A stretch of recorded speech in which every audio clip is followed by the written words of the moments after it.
The Seattle Betsuin Buddhist Temple welcomes you to today's service. This week's haiku is written by Dharma School student Zoe Hasagawa for her mother Kathy.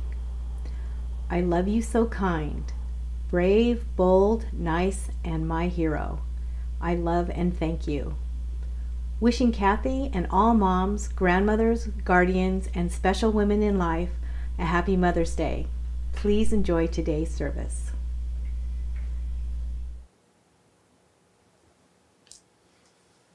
Namanda, Namanda, Namanda, Namanda, Namanda, Namanda, Namanda, Namanda, Namanda, Namanda.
千の億万無量大小修行五者供養一切死と勝負不尿愚道検証不逆非尿五者小仏世界部不可下無種仙道光明師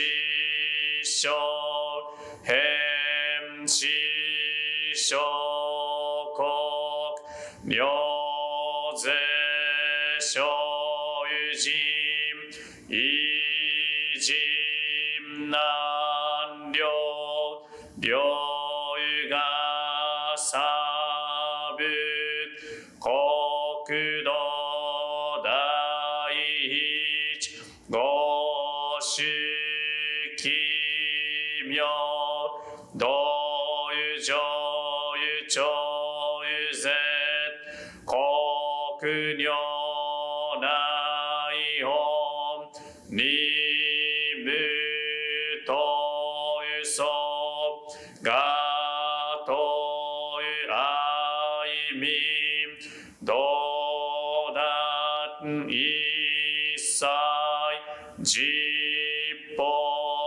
来生新年少女意とが国慶楽安穏恋文神妙是が心象本願の日力所有所有欲実法生存知恵無下上領子孫知が心行軽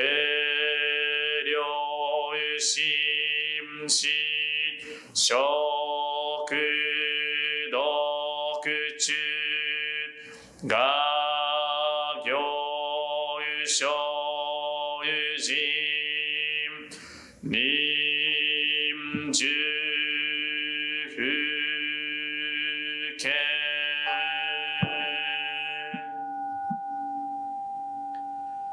ナマンダブ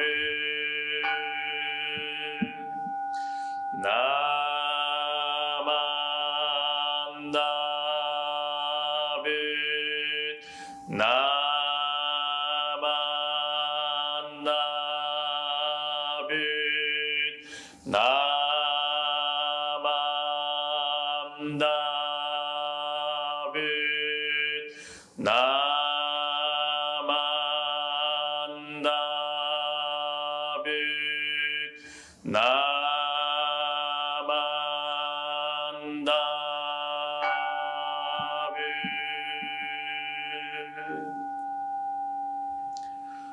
ブがんにしくどく平等正祭道本菩大心大有上有安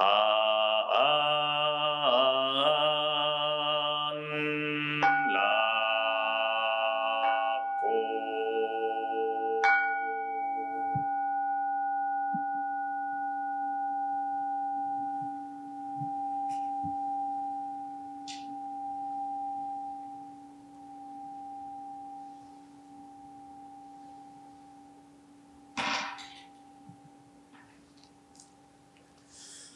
Namo Amida Butsu, Namo Amida Butsu, Namo Amida Butsu, Namo Amida Butsu, Namo Amida Butsu, Namo Amida Butsu, Namo Amida Butsu, Namo Amida Butsu, Namo.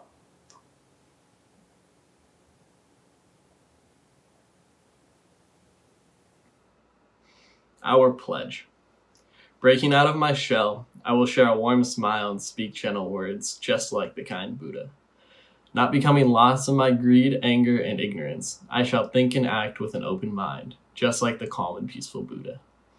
Not putting myself first, I will share in the joy and sadness of others, just like the compassionate Buddha. Realizing the gift of life I have received, I shall strive to live each day to its fullest, like the Buddha who tirelessly works to liberate all. Namo Amida Butsu, Namo Amida Butsu, Namo Amida Butsu, Naman Dabs, Naman Dabs, Naman Dabs. Good morning, everyone. I hope everyone is doing well and staying healthy. We're on week 6, I think, of our stay home, stay healthy order. I don't think anybody thought it would go this long. Per se, I definitely did not think it was going to go on this long. I thought I was only going to have to do one of these video Dharma messages for the temple, and now look, here we are again with me awkwardly talking into my laptop. But if you've noticed, now it's horizontal because apparently that was the way I was supposed to do it the first time, and I didn't read the email that Connor sent me. So now you won't be like superimposed on my face, and it'll be a lot better. Hard to believe that Hanamatsuri was over 1 month ago. As you can tell, I've got a nice quarantine haircut. Since then, I'm probably going to need another one since it looks like I'm not going to be able to go back to the haircut place for a while. But as you know, I talked about briefly last time, Buddhism gives us an understanding that things are constantly changing and that, you know, every day is a new day. We're sort of like leaning into our reopening here, and that, you know, this will come to an end because that understanding comes from the lesson of, and I'm going to just assume once again that everybody shouted impermanence at their computer screen. So good job, you remembered. And if you didn't, good luck, try again next time. But this has been like the 3rd time. Anyway, so today Reverend Katsuya asked me to give a message and gave me some options on the topic that I could choose from. And so I chose Gotane. So Gotane is our founder, Shinran Shonin's birthday. So some facts about Shinran's life. According to Nishi-Wong, our mother temple in Japan, Shinran Shonin was born on May 28th, 1173, and then passed away on January 16th, 1293. This is a little contested because I think Higashi Honganji puts the years at 1173 to 1292, but that doesn't really matter. You know, Shinran Shonin was born, and that's what was important here. So when Shinran Shonin was born, his given name was Matsu Wakamaro, which is a very long name, but his given birth name was Matsu Wakamaro. But we know him better by Shinran or Shinran Shonin. Shinran had many names that he went by throughout his lifetime, but we know him best as Shinran. What I didn't know that I actually just learned is that Shinran is a name that's composed of 2 names from 2 of the 7 masters. So Shinran is made by combining a Tenshin, which is Vasubandhu's Japanese name, and then Doran, which is Tanluan's Japanese name. When those were 2 of like the Nembutsu teachers that Shinran really admired the most, and 2 of the 7 masters that you can see enshrined on the Onaijing back at the temple. So if you're looking at the Onaijing, you have Amida Buddha in the front, and you go all the way to the left side. That alcove there has a scroll of the 7 masters. So next time we're able to go to temple, go and check it out, and you can see. So Tenshin, Doran, Shinran, boom, Shinran. Shonin is an honorific title meaning like honored person, Shonin. At least that's what the Ocean Book taught me.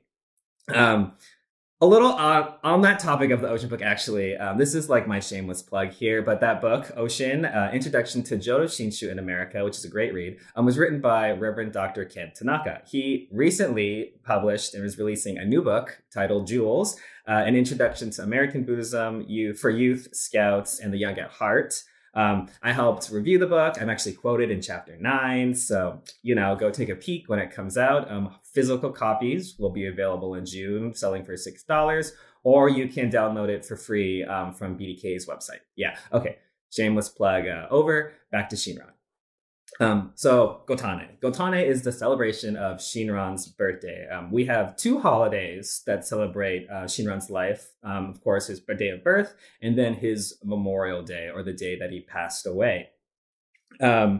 When I was younger, I was always very confused on which day was which, when they were. And so I, from other people talking and teachings, came up with something to help people remember the difference between Gotane and then Honko, which is his Memorial Day. So it's not perfect, but this is what I teach in my meta classes, and you remember it because it kind of works, basically. So for Honko, Honko is the day that Shinran Shonin passed away. So how to remember what Honko is you have to think Honko kind of sounds like ho, ho, ho, like Santa Claus. So ho, ho, ho, Santa Claus, Christmas. So Christmas is in December in the wintertime, and Honko is also in the wintertime, except it's in January. But you have to remember that it's closer to Christmas. So Honko, I know it's not perfect, but Gotane is a lot better. So Gotane in Japanese, go means 5. So the 5th month is May, so you know that Gotane is in May. And then Gotan-e kind of sounds like Gotan, yay! So yay, you're happy because it's your birthday. So yay! So then you know that Gotane is a birthday in May. So it's Shinran's birthday, May 21st in May. Gotan, yay! So I know a lot of you are probably laughing at me right now, but see, you're not going to forget that it's ho, ho, ho, onko, and Gotan, yay! Yay! So that's how I remember the difference between Honko, which is in the wintertime, January, the passing away of our founder Shinran Shonin, and then Gotane, which is his birthday that happens in May. And more speaking about Gotane, Gotane celebrates Shinran Shonin's birthday, of course. He is it's his birth, which he is the founder of our sect of Buddhism, Jodo Shinshu, and develop the Nembutsu teachings that we're all able to learn from. So we celebrate his birthday every year in gratitude for the teachings that he was able to sort of compile from all of these masters and sort of bring out for everybody. As we say in the Threefold Refuge every Sunday, difficult is it to hear the Dharma of the Buddha, but now we hear it. The reason that we are able to hear the Dharma is because of Shinran Shonin. And so we take this day to reflect in gratitude as well as to celebrate, his birth, because as the first line of the Threefold Refuge says, difficult is it to be born into human life, yet now we are living it. And so remember things like that every single time we celebrate Gotane. So just like with Hanamatsuri, I would encourage everyone, to celebrate Shinran Shonin's birthday and to share online how people are celebrating. I baked a cake after I baked those cookies for Hanamatsuri, which then I ate. So yesterday I made a millicrepe cake, which I'll post on Facebook on closer to Gotane because Gotane is in a couple of weeks. And so I would love to see, what everybody has been up to, how people are celebrating. I've been baking a lot. I guess it's a good thing that I go running almost every day because, if not, I'll gain the COVID-19, freshman 15, So exercise is good. Go outside.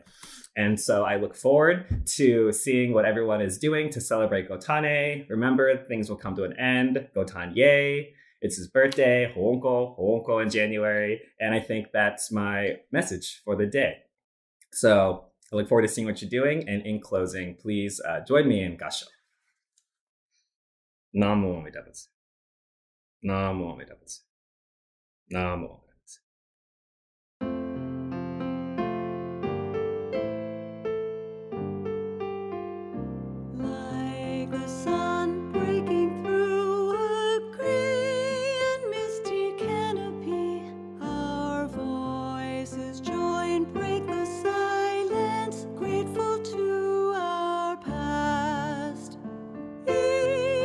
Traveled over oceans, planting seeds of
the Threefold Refuge. Difficult is it to receive a human form, now we are living it. Difficult is it to hear the Dharma of the Buddha, now we hear it. If we do not cross over to the truth in the present life, in which life shall we cross over? Let us with sincerity and true reverence take refuge in the three treasures of the truth. I take refuge in the Buddha. May we, together with all sentient beings, awaken to the great way of enlightenment and to the unsurpassed intent of Amida Buddha. I take refuge in the Dharma. May we, together with all sentient beings, enter the storehouse of the Dharma, becoming like the wisdom ocean. I take refuge in the Sangha. May we, together with all sentient beings, become units in true accord, in harmony with all things. The peerless, profound, and wondrous Dharma is rare to encounter even in many hundreds and thousands of kalpas. Now we are privileged to hear and receive it. Let us thoroughly understand the true meaning of the Tathagata's teachings. Namo Amida Butsu. Namo Amida Butsu. Namo Amida Butsu. Naman Dubs, Naman Dubs, Naman Dubs, Naman Dubs, Naman Dubs, Naman Dubs. Okay, please join me in Gassho. Put their hands together. Namo Amida Butsu. Namo Amida Butsu. Namo Amida Butsu. Namo Amida Butsu. Naman Dub, Naman Dub, Naman Dub, Naman Dub.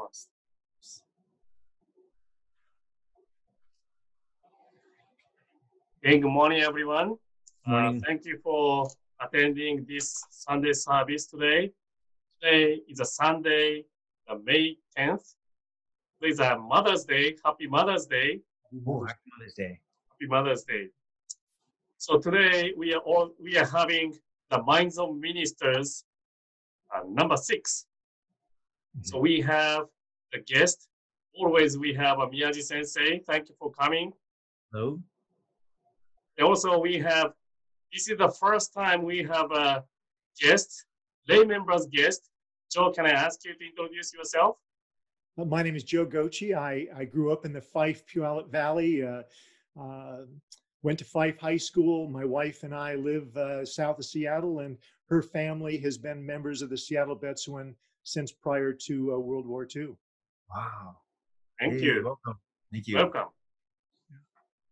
So today, I introduced today the May 10th, the Mother's Day, but also the Seattle Betsuin, the second Sunday of May, we are having the Renyo Shonin's memorial service. Because Renyo Shonin's Memorial Day is May 14th. May 14th. So we scheduled the second Sunday of May as the Renyo Shonin's memorial service. So I'd like to briefly introduce Renyo Shonin. So Renyo Shonin was the 8th religious leader. Sometimes we call him second founder of Jodo Shinshu Buddhism. He was born in 1415, in springtime, as the oldest son of his father, Zonyo Shonin, who was the 7th religious leader of our organization, Jodo Shinshu Honganji-ha. After his father passed away, he became an 8th religious leader at the age of 43. I think at that time, 43 years old is almost retirement age. Yeah. Then 43 years old, he became a religious leader of Jodo Shinshu Honganji-ha. Then he propagated Jodo Shinshu a lot, moving different places. Then he propagated Jodo Shinshu using different ways. One is decided to chant Shoshinge every morning. Then he emphasized Namo Amida Butsu as our Gohonzon. Then more easier for lay members to participate the daily service, religious services. He did a lot of things. Then one of his achievement is the Gobunsho, Renyo Shonin's letter. He wrote a lot of letters. Then all the lay members read the Renyo Shonin's letter to understand Amida Buddha's teaching, Shinran Shonin's guidance, Jodo Shinshu teaching. That's 500 years ago. Then the reading the Gobunsho is one of our tradition. We are still following, reading the Gobunsho tradition today. Then even here in the United States, we read Renya Shonin's letter. One of the famous one is White Ash Shoes, probably. Then, we have several English translation of Gobunsho, but I think today I'd like to introduce Seattle Betsuin Buddhist Temple. Seattle Betsuin has English translation of Gobunsho, our own translations. Then probably it is the oldest English translation of Gobunsho. Joe, can I ask you to tell us about the Seattle Betsuin's translation of Gobunsho? I would love to, and with the knowledge that there are many other Sangha members who know much more about this than I do, but as a person who has started reading more and came to Wednesday services where we started reading in the Shin Buddhism translation series book of 33 letters, I was kind of taken by those letters, and I started to incorporate them into my own morning service. And then somebody told me, there were actually 200 and some letters that were collected. And of those, 80 letters were selected by a grandson, I believe, and put into a 5-facet or 5-section Gobunsho, this collection of letters. So I went out and I bought another book that had all 80 letters and started reading those. And they were fascinating. And I shared it at book study group at the temple. And somebody said, the temple translated all those letters. Wow. Really? So I went into the temple library and found an original copy. And I think the original copy had never been opened. There were other copies, but this one was like a treasure. And I opened it up and I brought it home, checked it out, brought it home and started to read it. And when I began to compare the two, I was struck with the absolute beauty for a lay person like myself in reading a translation that was done by fellow temple members. The temple opened in 1901, and in 1948, 3 years after Minidoka was closed down, the incarceration came to an end, these folks came back to Seattle and they decided that they were going to undertake a project to translate from the Japanese to the English for the first time the entire collection of 80 letters. That project took them from 1948 until 1976, when they had the complete 80 letters done, and they actually developed a set of small booklets, and they began to hand the booklets out to all the different temple members. And those booklets were wrapped in a wonderful piece that I have copied. And in it, they don't mention names of perhaps more than 36 people who were involved in the translation. But what they do tell us is that this was an act of Dharma. And they emphasize that by using Dharma in all caps, D-A-N-A. It is our gift. It is our gift to Japanese Americans who didn't speak Japanese, and to people like myself who might come along 50 or 70 or 150 years later to have the same access to the Gobunsho that temple members had from 1901 until 1976.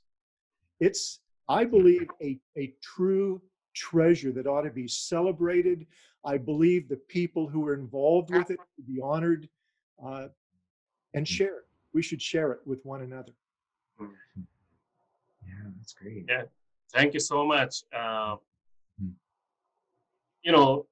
have been the Buddhist minister, BCA minister for 10 years, but until you mentioned about Seattle Betsuin's Gobunsho English translation, I didn't know if the Seattle Betsuin has English translations, then sometimes you introduce the different translation. Then we sometimes compare the translation, Honganji's translation, Seattle Betsuin translation, and some other Gobunsho translations. So it is then we can understand a deeper meaning of Gobunsho. Yeah. Then, Sorry. okay, please go ahead. Oh, no, I was just going to mention that, the purpose of the Gobunsho, the letters of Nenyo and Shonin, was to, disseminate the teaching of Jodo Shinshu to the people of Japan. I'm not sure if Nenyo had any idea that hundreds of years after, he dies, that, his impact would carry on outside of Japan, and people still see the need and feel the feeling behind of what he intended to write and transmit in his letters, that we're still getting that feeling in this present day and age. Yeah, it's an amazing feat that he did. And Reverend, there are famous letters that we know well, like White Ashes. Mm-hmm. There are many, many other letters written to individuals or to women's associations. And in reading those letters, even today, it's like he's speaking to me. Oh, that's amazing. Yeah.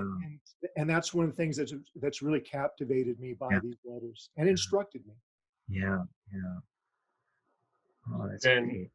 The one thing I'd like to talk about today is a translation. Mm-hmm. Because the Miyagi Sensei, he's also translating lots of Shinran Shonin's writings, and you were one of the committee member of those. Yeah, I'm on the Shin Buddhism translation series. Yeah.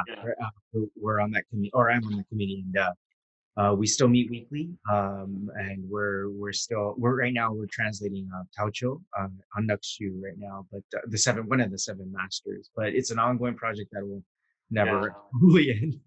Yeah. Sorry. So the translating one language to another language is that's not easy. It is really hard. I'm also one committee member of translating Hoshiki-Kihan, those ritual, Honganji's ritual guidebook. So, taking a lot of time. Then one is today I'd like to talk about is Renya Shonin is really focusing on the Shinjin. Shinjin showing. Shinjin is really important. Shinjin is important. To the lay members. He's really emphasizing and mention Shinjin is important. But this term, technical term, Shinjin, it is not easy to translate into English. Then Joe, you have a question, right? Please tell us your questions on. Well, many questions, but some of the translations use the word faith. Mm-hmm. Some of them use the term entrusting heart. But the Seattle translation, the Betsuin translation, uses the term Shinjin faith. And as a point of emphasis, they put it in all caps. This is before computers and word processing, but that was their way, I think, of really communicating how important they thought this notion of Shinjin faith was versus other translations that might come later. Yeah. What can you tell us about that? Well, I think the first thing is that let's take this cover off here. The collected works of Rinban here is published in 1997, and the original intent behind what they decided to do was they're going to leave Shinjin as Shinjin, and the intention behind doing that was to it was their hope that the word Shinjin would stick in the American English lexicon as the word Satori did, that D.T. Suzuki, and his impacted with Zen Buddhism. And so Satori is now in the English dictionary. And so their hope was to get Shinjin to do the same thing. But unfortunately, that has yet to happen.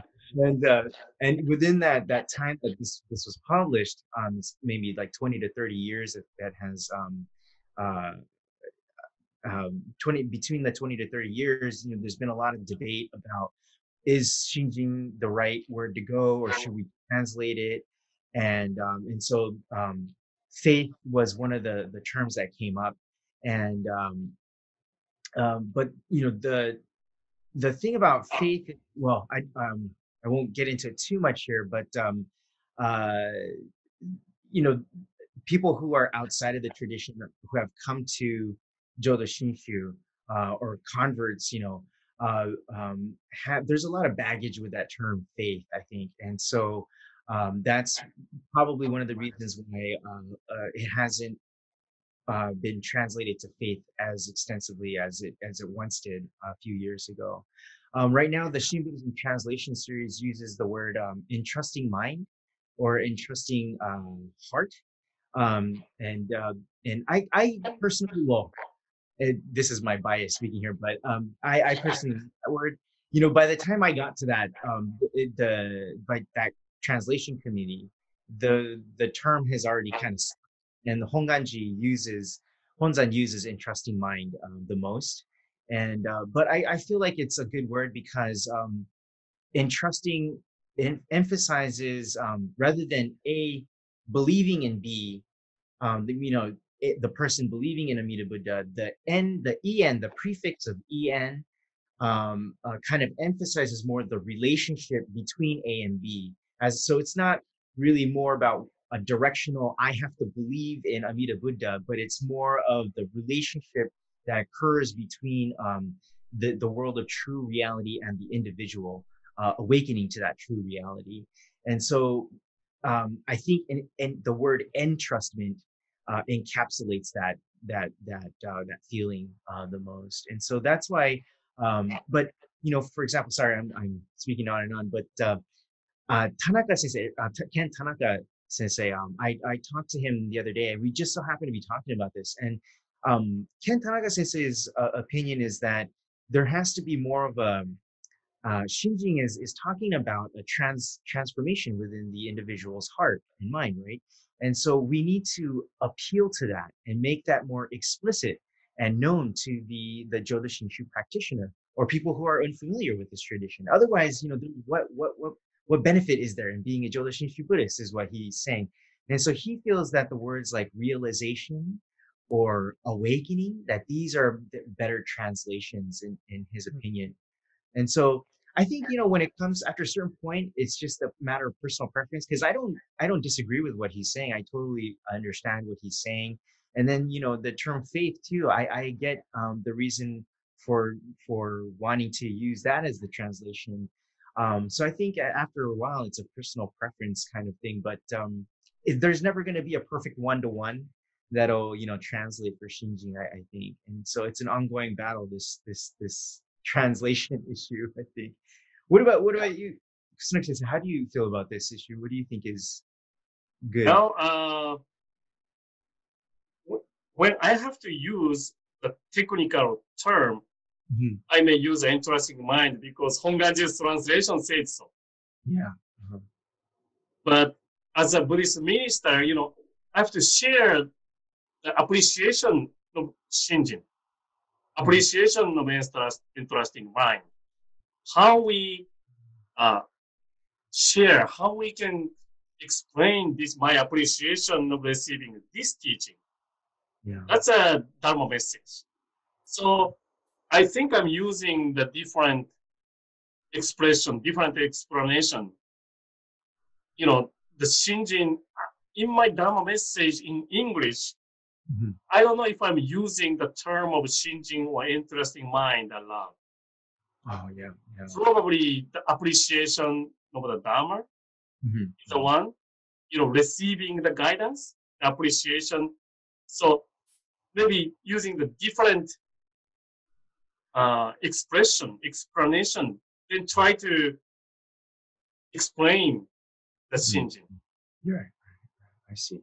So rather than using the term, it's more of its impact or how it influences or way of life. I see.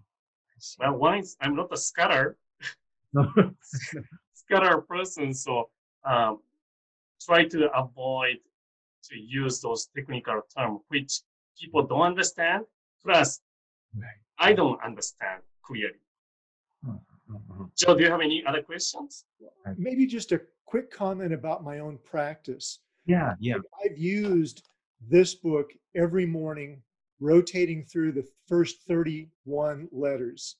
And then I started reading in conjunction with that aloud the Seattle translation, letters 1 through 80 in a cycle. And then I picked up the latest version, the latest translation by Kemyo Sato, religious scholar and reverend. And this comes along not only with the 80 letters beautifully translated, but with 80 essays, explanatory essays and comments. And I just found reading them is giving me a better understanding. And I have so many questions. So it's been a really nice process, a wonderful way to start the day. Oh, nice. What do you feel resonates with you the most? That the term that gives you kind of most. You kind of have this. Oh yeah, I can get behind this. I feel I get what this is trying to get at easily. Here's what works for me is having people like the two of you help me think about these terms, but then having the ability to read them in their original text by the original author or translator and appreciate them. Now, when I go back to read the Seattle Temple's translation and I see the term Shinjin faith, I won't compare it. I'll try and appreciate it for what it is and have gratitude for the people who took the time to put their heart and soul into this process. And then be able to go to some of the other translations, read those. If they help me better understand my connection with faith, the Pure Land, with Amita's commitment to save all of us, to emancipate all of us. Yeah. I'm a happy guy. Yeah. And that's what it's all about anyway, you know? Yeah. Yeah. You were saying that there was like a few dozen people that were on that translation for the Seattle Betsuin translation group.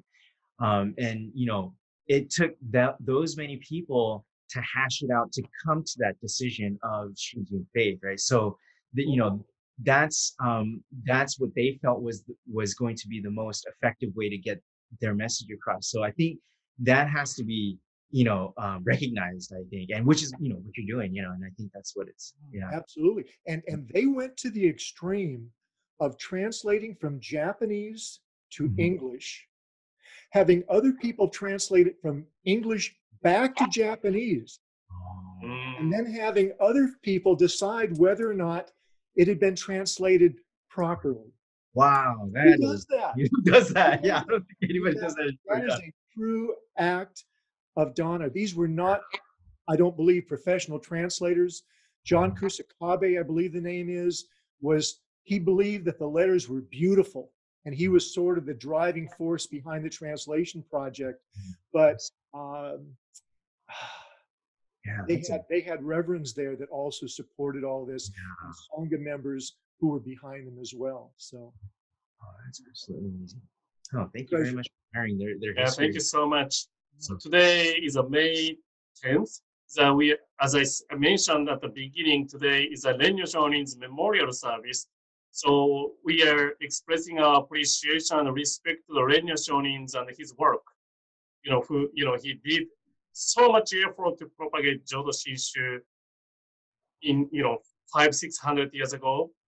Then at the same time, as a Rinban of Seattle Betsuin Buddhist Temple, I'd like to express my deepest appreciation, deepest respect to this translation committee, who translated Renyo Shonin's letter from Japanese to English. That's lots of work. I really appreciate it. So then now our job is maybe we have to pass this tradition to the next generations. So thank you again for attending this Minds of Ministers number 6 today. To express our appreciation, please join me in Gassho, put your hands together. Namo Amida Butsu, Namo Amida Butsu, Namo Amida Butsu, Namo Amida Butsu, Namo Amida Butsu, Namo Amida Butsu, Namo Amida Butsu. Happy Mother's Day. Happy Happy Mother's Mother's Day. Day. Thank you very much. Thank you. Appreciate you joining us for service today. Thank you to Rinban Katsuya Kusunoki, Reverend Matt May, Reverend Dr. Takashi Miyaji of the Tacoma Buddhist Temple, Joe Gochi, Dr. Kemi Nakabayashi, Minister's Assistant Jason Yokoyama, Minister's Assistant Devon Matsumoto, Connor McKinney, the estate of Linda Castro, Sandy Cressman, and Young Adult Minister's Assistant Josh McKinney for presenting and producing today's service. The Northwest District has 7 Jodo Shinshu Buddhist temples: Yakima, White River, Idaho, Oregon, Spokane, Tacoma, Oregon, and Seattle. Please see each temple's website for their information. Each temple welcomes you to watch and listen to the Dharma. During this stay-at-home, stay-healthy directive, all the temples continue to work behind the scenes and in recorded sessions to bring the Dharma to you. Each temple values your donations and ongoing support. The Seattle Betsuin Buddhist Temple hopes that you enjoyed today's service. Please subscribe to the Seattle Betsuin YouTube channel, like us on Facebook, or go to theseattlebetsuin.com for all the latest service information, video presentations, and special events. May you be touched by Amida Buddha's compassion. Happy Mother's Day. Thank you.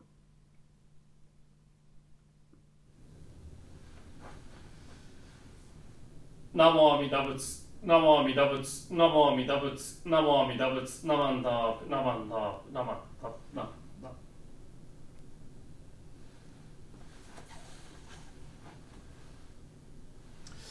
皆さんおはようございます。5月10日日曜日のシアトル別院日本語講座にお参りいただきありがとうございます。今日もですね、まず音読さんから始めさせていただきたいと思います。では皆さんご一緒にお願いいたします。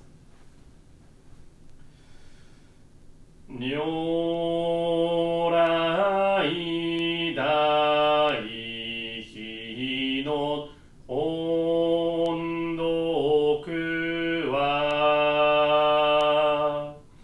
身を粉にしてもほずべし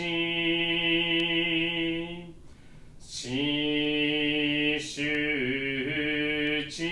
識の音読も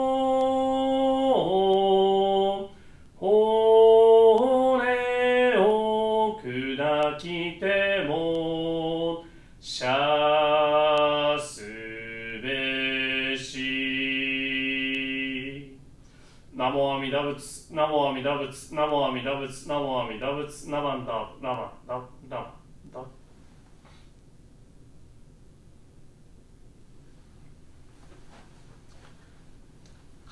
では次にですね、サンキエモン、来三門を皆さんと一緒にお唱えさせていただきたいと思います。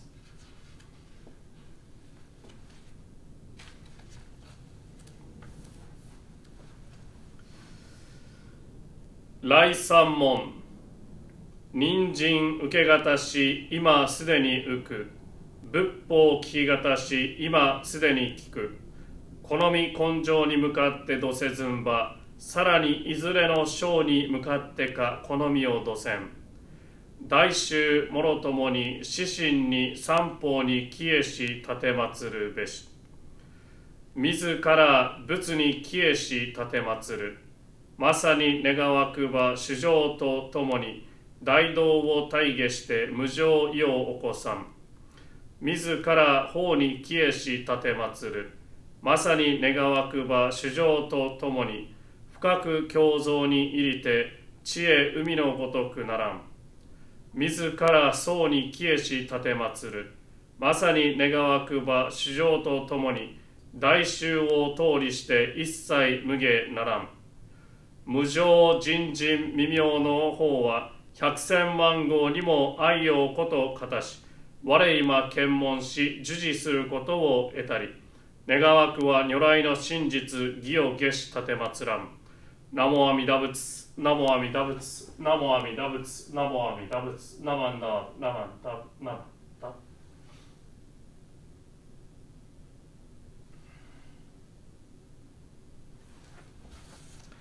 はい、ありがとうございます。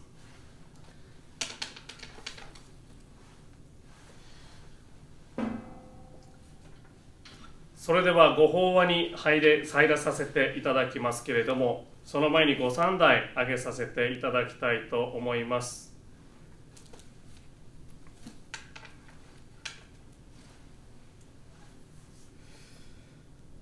弥陀の尊号を唱えつつ、信行を誠に得る人は、億年の心常にして、仏頓報ずる思いあり。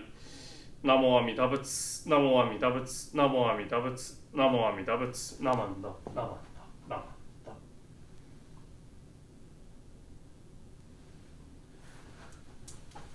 い、皆さん、おはようございます。今日はですね、5月10日日曜日の日曜礼拝、日本語シアトル別院日本語講座です。今日もお参りいただきどうもありがとうございます。今日は母の日ですね。ハッピーマザーズデー。皆さんもですね、もしかしたらどなたかのお母さんかもしれませんし、皆さんもお母さんおられることと思います。生みの親、育ての親、いろいろあるかと思いますけれども、自分のお母さんと呼ぶ人に感謝を伝える日、母の日ですね。明け烏早先生だったでしょうかね。10億に10億の母あれど、我が母に勝る母ありなみやいうちょっとうろ覚えでしたけれども、歌をですね歌ってくださっておりますけれども、10億人の人がいたら10億人の人にそれぞれお母さんと呼ぶ人がいて、お母さんっていうのはたくさんおられますけれども、自分のお母さんがやっぱり一番だ、自分のお母さんはやっぱり自分のお母さんしかいないという歌を歌ってくださった母への、感謝の思いっていうのを語った歌ではないかなと思いますけれども、母の日になるとですね、その歌をいつも思い出します。で、今日は5月の第2日曜日なんですけれども、シアトル別院ではですね、5月の第2日曜日を蓮如上人様のご命日のお参りとしてお参りさせていただいております。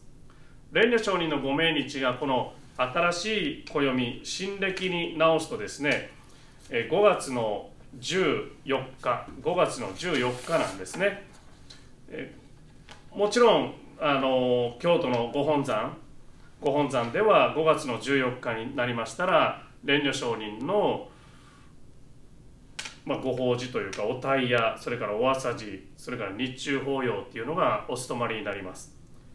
ですから5月の14日ですから5月の13日の大夜ご永年仏作法で、次の5月の14日のお朝事はですね、観音正教と往生来参で、日中法要という10時からのお参りでは法参蓮如上人作法というですね、普段とはちょっとやっぱり違った特別なお参りがお務まりになりますので、もしこの頃にですね5月、今年は無理ですけれども、今後これから先ですね5月の14日あたりに京都にお参りに行かれることがありましたらね、その時ぜひ本願寺京都のご本山お参りしてください。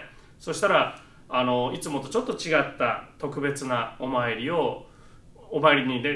に参加させていただくことができます。蓮如上人っていうのはですね、1415年にお生まれになられたんですけれども、親鸞上人が亡くなられたのが1263年ですから、それからだいたい150年ぐらい後ですね、150年ぐらいしてお生まれになられた。皆さん大河ドラマご覧になられますかね。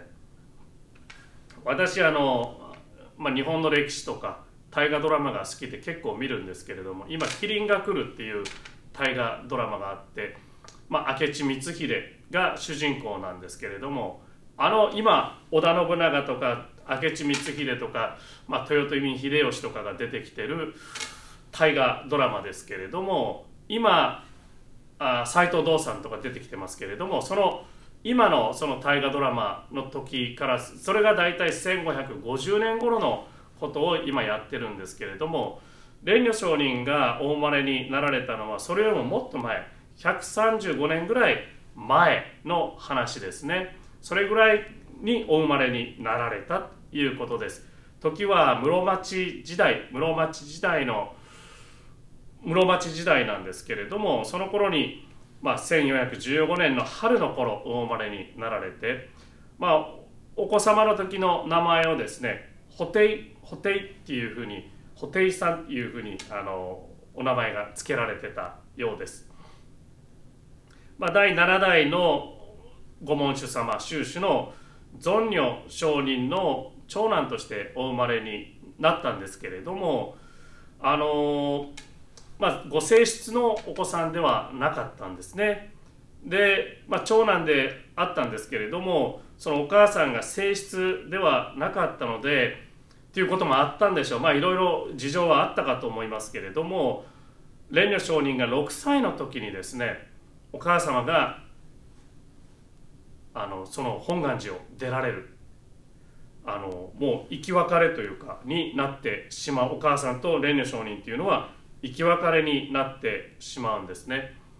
でまたその頃の本願寺っていうのは、今京都のご本山お参りさせていただくとですね、お堂も大きいですし、たくさんの参拝の方がおられます。で門徒数を見てもですね、日本でも本当に大きい浄土真宗本願寺派って言ったら大きい宗教団体なんですけれども、蓮如上人がお子様の頃の本願寺っていうのは本当に小さいお寺で、教団としても小さくてですね、お参りの方っていうのも本当にポツポツとしかおられないような、そういうさびさびとしていたのが本願寺であったようです。そういう中ですね、17歳でお得度されます。1431年のことであったというふうに、1431年のことですね。で蓮如上人もですね、もちろん、仏教をたくさんもう真剣に一生懸命勉強されたんですけれども、奈良の興福寺でお勉強されたというふうになっております。それからもちろんお勉強されながら親鸞上人のご旧跡っていうのもですね、いろいろ回られたんですね。35歳ぐらいの時にですね、お父様の、尊如上人と、北陸の方であったりとか、それから関東の親鸞上人のご旧跡、昔親鸞上人が、布教されてたあたりをですね、ずっと回って関東のご門徒の方たちともお会いになられているようです。それが大体35歳ぐらいの頃ですね。それから43歳の時にお父様尊如上人が亡くなられます。その亡くなられたことをきっかけとしてですね、蓮如上人が本願寺の8代目の御門主様となられます。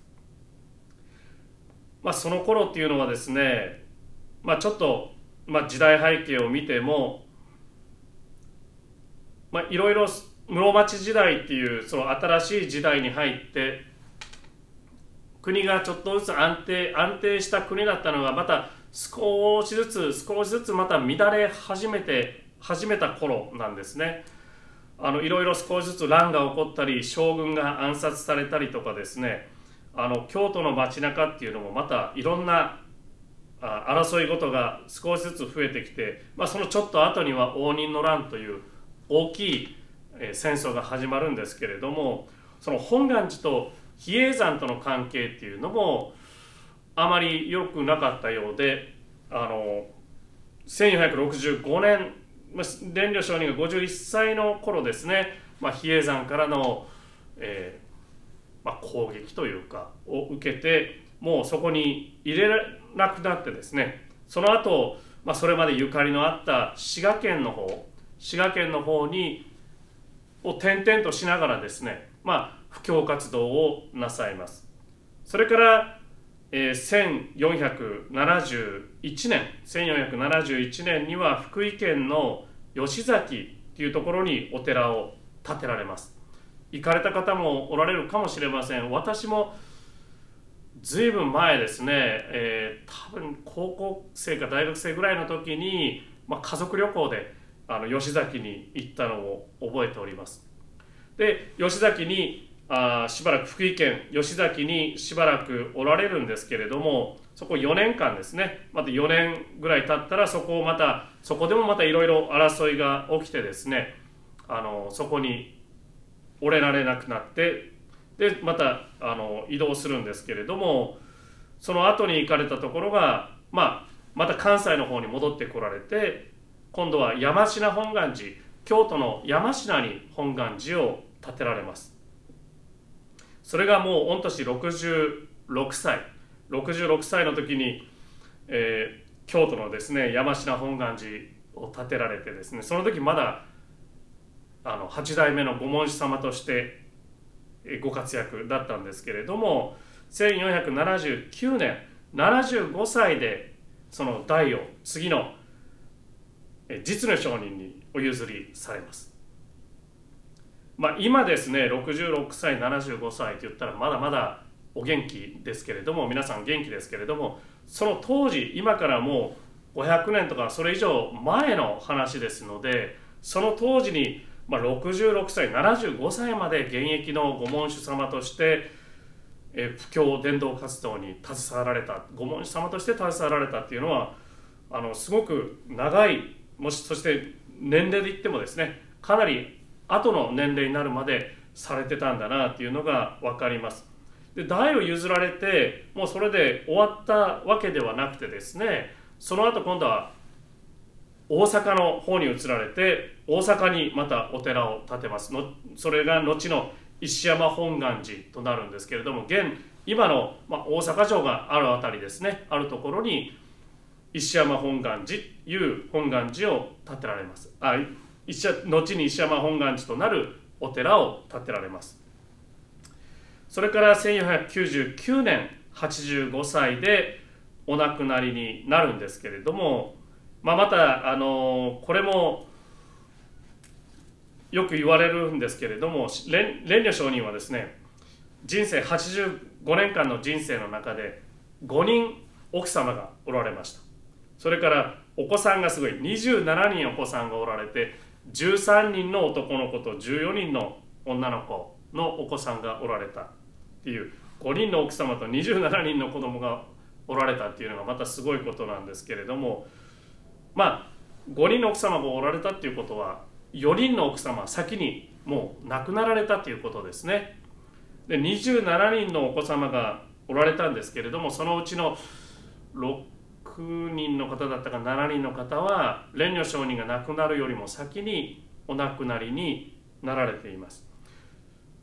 そういうやっぱり自分の何人子供がいようとですね、やっぱりお子さんを亡くされるっていうのはそれほど辛い経験はありませんし、奥様を亡くされるっていうのも、ご家族を亡くされるっていうのは本当にもう耐えられないような悲しみがあったかと思いますけれども、そういう経験をされながら85歳、もう本当にですね、いろんなところをずっと旅をされながら布教伝道に精を尽くされた方が蓮如上人いう方だったんではないかと思います。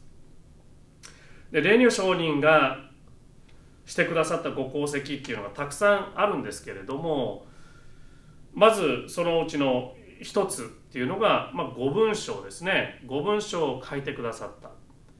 今残っているので確か250通か300通ぐらいの御文章が残ってるんですけれども、それを後に80通に、その中から80通を選んでですね、一つの本にするんですね。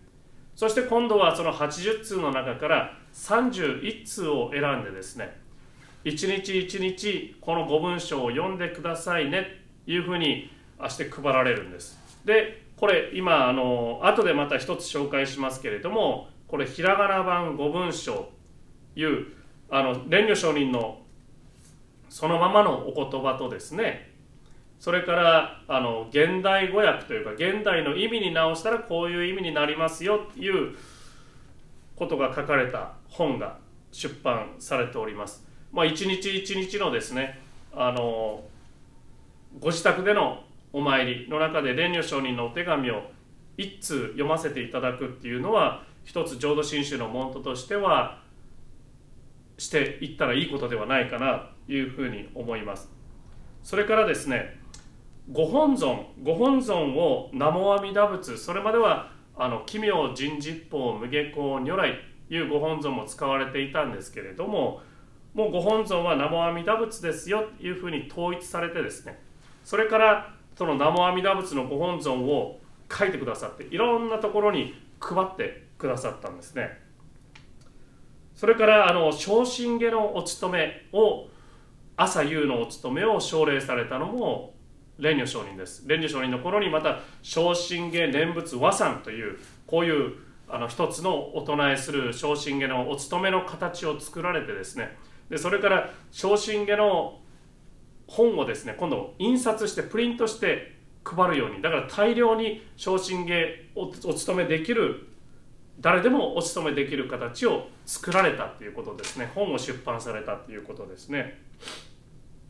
それから蓮如上人御一代記聞き書きっていうのに書かれてるんですけれども、よく蓮如上人は談合せよ談合せよというふうにおっしゃられております。談合っていう今聞くとですねなんかちょっと悪いイメージがあるんですけれども、談合っていうのはしっかりご門徒さん同士で話し合いをしてくださいよというのが談合です。例えばご法話をね、私たちもいろんな先生から聞かせていただきますけれども、10人聞いたら10人受け取り方が違うんですね。ですので、そしたらその受け取り方のただ違うだけではなくて間違って受け取っている場合もありますので、そういう場合はいろんな人と自分の意見を交換してですね、ちゃんと話し合いをして自分の真宗理解、真宗のお味合いっていうのを確認していってくださいよ。で談合しなさい、談合しなさいよというふうに教えてくださっています。シアトル別院ではですね、英語の方ですけどダルマエクスチェンジっていうのがあります。毎週サンデーに行われていますけれども、ダルマエクスチェンジっていうのはまさにその蓮如上人がおっしゃられた談合、ちゃんと話し合い講座っていうかですねが行われているんではないかなというふうに思います。蓮如上人のご文章であったり、そういう布教伝道の形をいろいろ勉強させて学ばさせていただくとですね、本当になんか明確にこれをしてくださいよ、これっていうのをはっきり教えてくださってるように思います。お勤めは昇進下をしてくださいよ、ご本尊は南無阿弥陀仏ですよ。でその儀礼もですね、お坊さんだけができるような儀礼ではなくて誰でもできるような儀礼の形っていうのを整えられていったというのも、蓮如上人の一つのご功績かなというふうに思います。それから今日また今からご紹介させていただきますけれども、ご文章っていうそのお手紙という形を通してですね、一般のご門徒さんに仏法を広げていただいています。で私たちこういうご法話をさせていただくときにですね、私この日本語の法話の時には必ず最後に承認一流書というのを挙げさせていただくんですけれども、その前に寛容は拝読のご文章に変えさせていただきますというふうに言うんですね。寛容は拝読のご文章に変えさせていただきます。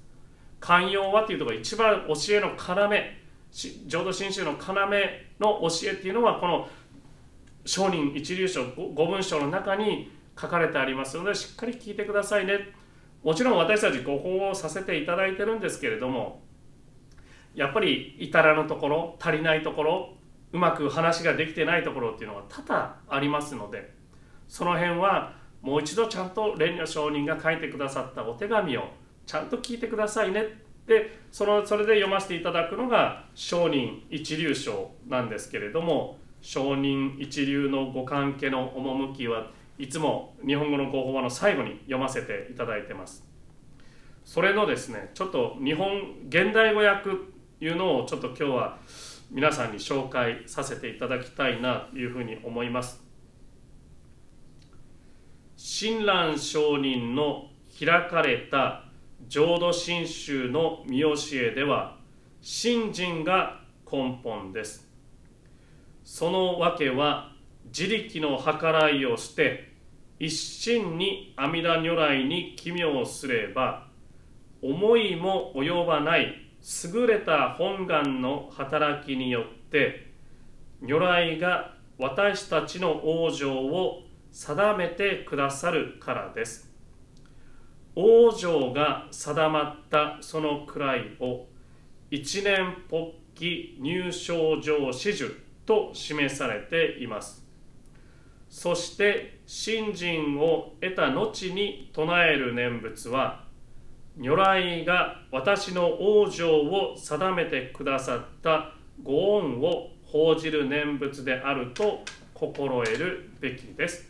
いうふうに教えていただいております。蓮如上人っていうのはもちろんですけれども、親鸞上人が親鸞上人から教えていただいたことですね。お正行を読んだり、しっかり勉強して、いろんな先生方の話を聞いて、浄土真宗の教え、親鸞上人の教えっていうのを理解されて、それを広く伝えたのが蓮如上人ですね。ですから最初に親鸞上人の開かれた浄土真宗の見教えではいうふうにしっかりお示しくださってます。蓮如上人が勝手に作ったものではないということですね。で、信心が根本です。信心っていうのが大事ですよ。で、その理由っていうのは、自分の計らい、自力の計らい、自分の力を捨てて阿弥陀仏に帰命する、委ねる。そしたら本願の働きで私たちが浄土に往生することが定まるんですよというふうに教えてくださってます。そして最後にですね、往生が定まったその位を一年発起入生上始終というふうに書いてくださってて、そしてその後信心を得た後に唱えるお念仏は、如来が私の往生を定めてくださったご恩を報じる、恩に報いるお念仏ですよ。そういうふうにちゃんと理解してくださいねというふうに教えて、この上人一流書で教えてくださってるんですけれども、今日一番初めにですね、正蔵松和さんっていう親鸞上人のご和さん紹介させていただいたんですけれども、皆の尊号を唱えつつ信行誠に得る人は、億年の心常にして仏頓報ずる思いありというふうに親鸞上人はご和さんに書いてくださってます。皆の尊号というのは南無阿弥陀仏ですね。南無阿弥陀仏を唱えながら信行ご信心を得た人っていうのは、仏様のことが常に、仏様の願い、本願、仏様のお救いというのが常に自分の心の中に満ち満ちてですね、でそこから出てくるお念仏っていうのは常に仏様の恩に報いる感謝のお念仏ですよというのを親鸞上人は正蔵松和さんの中で教えてくださってます。この教えをしっかりとこの上人一流書の中にもですね、改めてまた蓮如上人のお言葉でですね、お手紙として私たちにも分かるようにしっかり伝えてくださっているのがこの5文章、そして上人一流書というお手紙ではないかなというふうに思います。今日もですね、このご法話の最後にこの上人一流書っていうのを皆さんと一緒に拝読させていただきますけれども、その時にですね、この一つ一つの蓮如上人が私たちに伝えんとしたことは何だったのか、それを今一度ですね考えながら聞かせていただきたいなというふうに思います。信心正因、信心が正しい因であり、称名法恩、称名っていうのは法恩のお念仏ですよというこの漢字4つの四字熟語が2つ並んだこの浄土真宗の教えっていうのを簡潔に述べたものがあります。信心、正因、称名、法恩という言葉ですけれども、そのことがぎゅっと詰まった教えっていうのがこの上人一流書で、その上人一流書っていうのはもちろん本親鸞上人が教えてくださった浄土真宗の見教えに基づいて作られたお手紙っていうのが分かるんではないかなというふうに思います。それでは最後にですね、皆様と一緒に上人一流書を拝読させていただいて、今日のご縁これで終わりにさせていただきたいと思います。寛容は拝読のご文章に変えさせていただきます。上人一流のご関係の趣は信心のもって本とせられ候。そのゆえはもろもろの造業を投げ捨てて一心に皆に奇妙をすれば、不可思議の眼力として仏の方より往生は事情をせしめたも、そのくらいを一年発起入賞上始終とも着し、その上の称名念仏た如来我が往生を定めたまいし、ご恩法人の念仏と心べきなり、あなかしこあなかしこナモ阿弥陀仏、ナモ阿弥陀仏、ナモ阿弥陀仏、ナモ阿弥陀仏、ナモ阿弥陀仏、ナモ阿弥陀仏。